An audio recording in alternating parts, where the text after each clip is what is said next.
because this is a huge omission from Harry's book. And it's Christmas.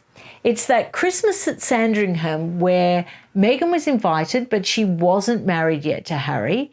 And that was really, really unusual. I mean, I can't think of any other girlfriend or boyfriend that's ever been invited to Sandringham for Christmas when they're not actually yet married into the family. Highly unusual. Now, the Queen wasn't going to have them staying in a room together at Sandringham because she was an old-fashioned lady and they weren't married yet. So fair enough. So Prince William and Catherine stepped in and said, stay with us, because they've got their lovely home in the grounds of Sandringham.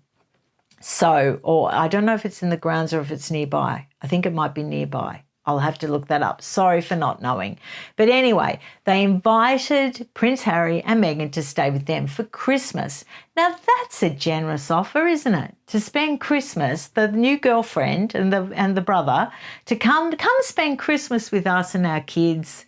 I can't think of a more warm embrace than that to someone who is about to enter the family.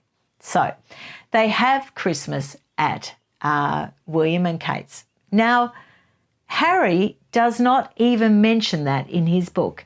In Harry's book, it goes from the proposal to Meghan on November the 4th, and then nothing is mentioned. He skips over the whole Christmas, and he comes in again on February the 28th when Meghan and he had their first joint engagement together.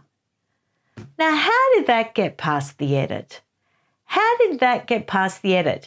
And I'll tell you why. There's documented proof that they had a great time at Prince William and Catherine's, because Harry himself said it on public record while talking to Barack Obama on Radio 4. He was doing a Radio 4 program where he was interviewing Barack Obama. I think it benefited charity. And he said, and I quote, he said, just got to find it here, "She really enjoyed it. The family loved having her there." That's a direct quote from Prince Harry, Radio 4 program, talking to Barack Obama. He also described how they played with his niece and nephew, and it was fantastic, so much fun. And that was also the program where he got into all sorts of trouble because he mentioned, and I'm paraphrasing here, about the fact that Meghan experienced her first sort of family, a family she never had. And that, of course, made all her family furious. And that's when they all came out of the woodwork and started publishing and doing interviews, and all that created all sorts of trouble. Harry created all that kerfuffle.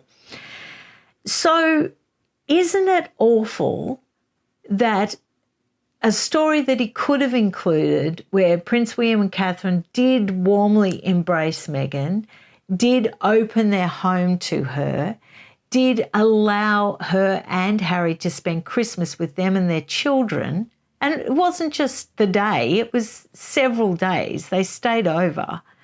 Isn't it just awful that it's not even in the book at all, not even mentioned? Huge gap, months gap. And the only conclusion that I can come into, and again, subjective personal opinion, is that he didn't want to put it in because it painted them in too positive a light.